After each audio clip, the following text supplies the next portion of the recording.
बिस्मिल्लाहिर्रहमानिर्रहीम। अस्सलाम वालेकुम। आप कैसर खान यूट्यूब चैनल देख रहे हैं।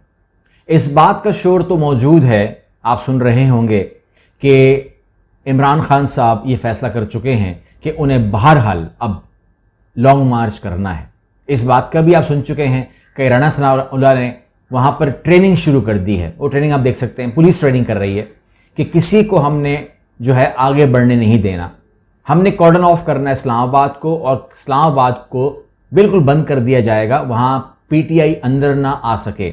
लेकिन हिस्ट्री जो कहती है, जो मैंने हिस्ट्री देखी है, उसके मुताबिक जब मॉब आता है, जब लोग आते हैं, तो कंटेनर्स जो हैं वो या तो खुद ही हट जाते हैं या उनको हटा दिया जाता है। अवाम के सामने रुकावटें तो काम नहीं करती, यहाँ तक मेरा इल्म है। हाँ, राना सरोवर ने यह ज़रूर कहा है कि उनके पास नए ड्रोन आए हैं जो आंसू गैस मारेंगे आसमान से, यानी कि अगर उस तरफ को लोग जो है कंटेनर हटाने लगेंगे तो उनके पास ड्रोन्स आएंगे और वो आंसू गैस फायर करके चले जाएंगे।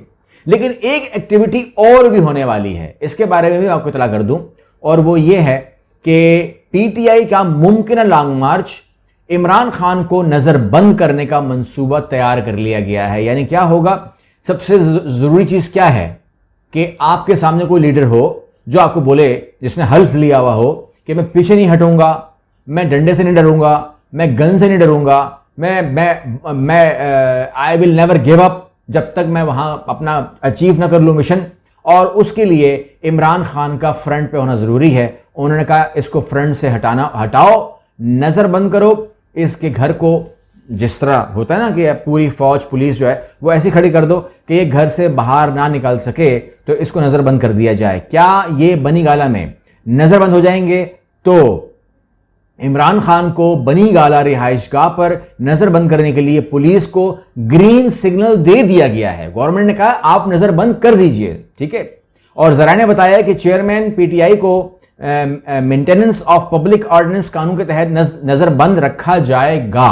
तो ठीक है, ये फैसला हो चुका कि नजरबंद वो होने जा रहे हैं। लेकिन क्या पीटीआई के जो कारकुन होंगे जो बहुत ही हार्डकोर हैं, यानी कि उनको मैंने देखा है कि वो लोग जब एफआईआर की बात आती है, अरेस्ट की बात आती है, तो फिर वो लोग जो हैं वो घरों से निकल आते हैं और बनी गाला पहुंच जाते हैं, और उसके बाद जो है वो मरने मारने को तैयार होते हैं। वो कहते हैं कि हमारी जो इमरान खान है वो हमारी रेड लाइन है। आपको मैंने जिक्र किया था NRO 3 का, कल आपने वीडियो देखी होगी मैं उम्मीद करता हूं। अगर आप अभी तक चैनल को सब्सक्राइब नहीं किया तो कर लीजिए, ठीक है, क्योंकि ये बहुत ज़रूरी है कि आप उन तमाम चीज़ों को जो मैं आपको 2-3 दिन पहले बता रहा होता हूं वो आपके साथ मैं अभी देख रहा हूं। जब मैं चैनल्स खोलता हूं तो वो खबरें मेरे सामने, मेरी खबरें जो आप अगर कल आप बताइए मुझे, जो खबरें आप कल या परसों देख चुके हैं वो अभी स्क्रीन पर आ रही होती हैं, इंटरनेशनल न्यूज़ भी और डोमेस्टिक न्यूज़ भी। तो कल आपको मैंने कहा था कि NRO 3 की बात जो है ना वो नज़र आती है कि एक बार को सबको ही हम लोग रिलीफ दे देते हैं और उसके बाद जो है हम बोलते हैं कि अब जीतो, और इससे फायदा क्या होगा कि कम सीटें मिलेंगी सबको। तो उसमें दरमियान में जो है आपको पता है कि किंग्स पार्टी के लोग भी शामिल हो जाते हैं ताकि बैलेंस को लेकर चलें। दूसरी बात यह कि आपको किंग नहीं बनाना ना, तो इसलिए किंग्स पार्टी जरूरी होती है, किंग्स पार्टी के लोग जरूरी होते हैं जो हर जगह नजर आएंगे आपको, ठीक है ना, वो पीटीआई में, वो नून लीग में, हर जगह। अच्छा, आज शेख रशीद वो बात कर रहे हैं कि डील मुकम्मल हो गई, जिसको मैं NRO 3 कह रहा था उसको ये डील कह रहे हैं। डील मुकम्मल हो गई है, इंतखाबात से भागना मुमकिन नहीं है। शेख रशीद अहमद, डील मुकम्मल क्या हो गई है? कहते हैं डील मुकम्मल हो गई है, केसेस खत्म हो गए, सिर्फ इंतखाबात से भागना है जो मुमकिन नहीं है। डार मुफ्ता एक दूसरे को ताने दे रहे हैं, मारी गई अवाम और मूडीज की रेटिंग कम हो गई है। 24 अक्टूबर नैब को बता दूंगा कि नवाज शरीफ ने building 1 height park 47.5 million pound में बेची, जिससे ब्रिटिश NSA खरीदारी के खिलाफ एक्टिव हो गया और सुप्रीम कोर्ट को मुदाखलत करनी पड़ी। तो वो ये जो है ना इंकशाफात की बात भी कर रहे हैं।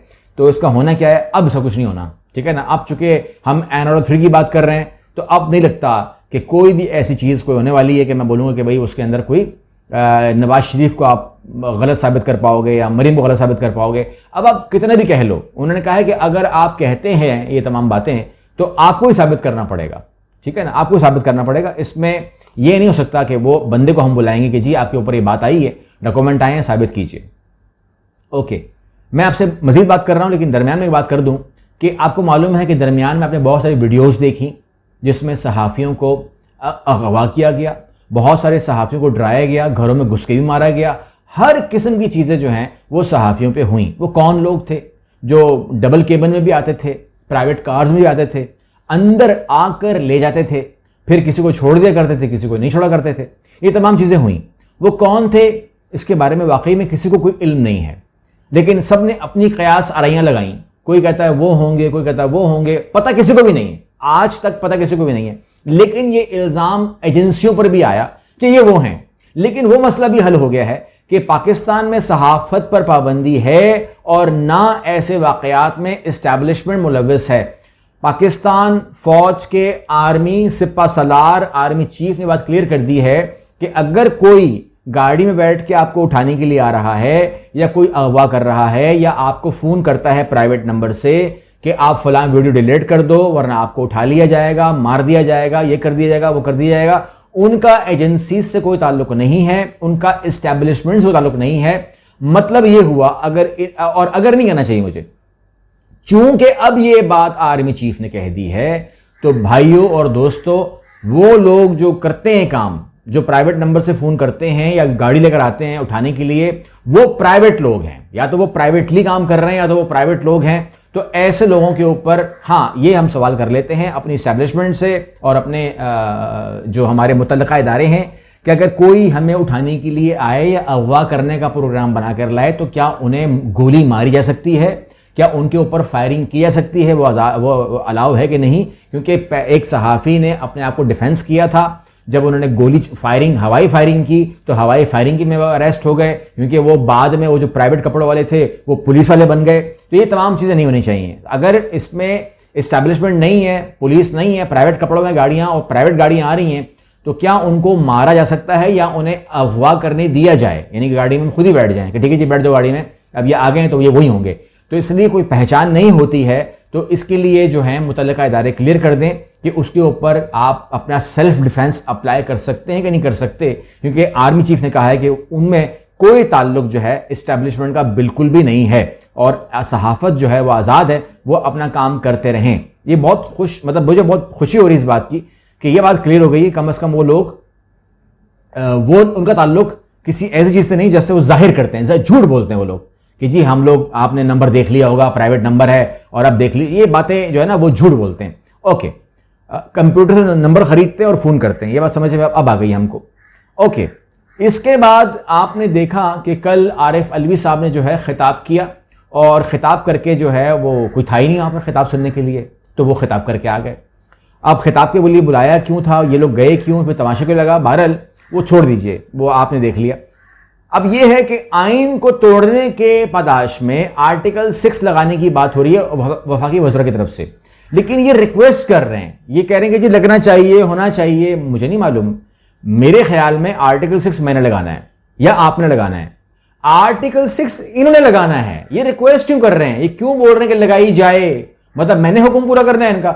इन्होंने जो है लगाना है, जो शक्लें नजर आ रही हैं आपको, एग्जैक्टली यही वो शक्लें हैं जो आप खबर में देख रहे हैं, जिन्होंने आर्टिकल 6 लगाना है। लगा दीजिए इसको, आप वेट क्यों कर रहे हैं, पूछ क्यों रहे हैं, आप खबर क्यों दे रहे हैं, आप लगाइए आर्टिकल 6 लगाइए आरिफ अलवी पे। जो आप बात कर रहे हैं इसके ऊपर किस बात का वेट है या क्यों और किससे डर रहे हैं, इसमें इंतजार किस बात का है। लगाएं इसके ऊपर आर्टिकल 6 और चलाएं इस पर कार्रवाई, ताकि दूध का दूध और पानी का पानी हो। आवाम को यह खबर देने का क्या मतलब है इसका। आखिरी खबर आपसे शेयर कर रहा हूं और वो ये है कि एक और ऑडियो लीक की बात हो रही है इमरान खान के हॉर्स ट्रेडिंग के हवाले से, जिसमें इमरान खान कह रहे हैं कि जी मैंने 5 MNS खरीद लिए और 5 और खरीदवा दो, 10 हो जाएंगे, 15 हो जाएंगे, तमाम चीज़ें हो रही है, मैं चाले चल रहा हूँ, तमाम चीज़ें मैं सुन रहा हूँ। तो इसके अंदर एक बड़ी खबर मेरे पास है, मगर उसके ऊपर मैं आपको पूरी एक्सक्लूसिव वीडियो दूंगा, वो बहुत अलग से दूंगा मैं, बिल्कुल ठीक है ना। चैनल जो सब्सक्राइब करके रखेंगे उनको वो वीडियो मिल जाएगी, मैं वो बात करूंगा ताकि वो चीज़ भी बता दूं, क्योंकि वो फैक्टर भी है। बाकी अगर MNS को इमरान खान खरीद रहे हैं तो ये मेरे लिए थोड़ा सा इसलिए वो होगा उस खबर के बाद जो मैं दूंगा कि इमरान खान साहब जो है वो, अगर आप इनसे मिलने जाते हैं एज अ गेस्ट, आपने देखा था बर्थडे इनकी हुई थी, केक अकेले खाने शुरू हो गए थे, किसी को उन्होंने केक का भी नहीं पूछा। तो जो आदमी केक में से एक पीस स्लाइस किसी को ना दे, जो आदमी चाय के साथ बिस्किट ना दे, तो ये उसकी एक मतलब रेपुटेशन है जो मैं जानता हूं।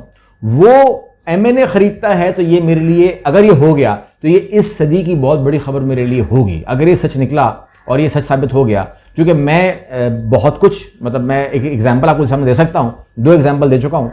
तो अगर आपको दिल मानता है कि ये आदमी इतना खर्चा कर सकता है तो ये, और MNAs को खरीदना, क्योंकि ना MNAs को खरीदा गया था पिछले, जो इनके खिलाफ जो मामला हुआ था, 40 करोड़ रुपए, तो 5 MNA से कितने हुए होंगे। बहरहाल ये एक खबर है और इस टाइम आपको सुनना पड़ेगा, क्योंकि इसमें यही खबर सुनने को मिलेगी। ये खबर तो नहीं मिलेगी कि जो मरीम का दामाद है उसकी अगर मशीनरी आ रही है, पूरा का पूरा प्लांट आ रहा है इंडिया से, वो खबर तो नहीं ना मार्केट में आएगी, यही खबर आएगी।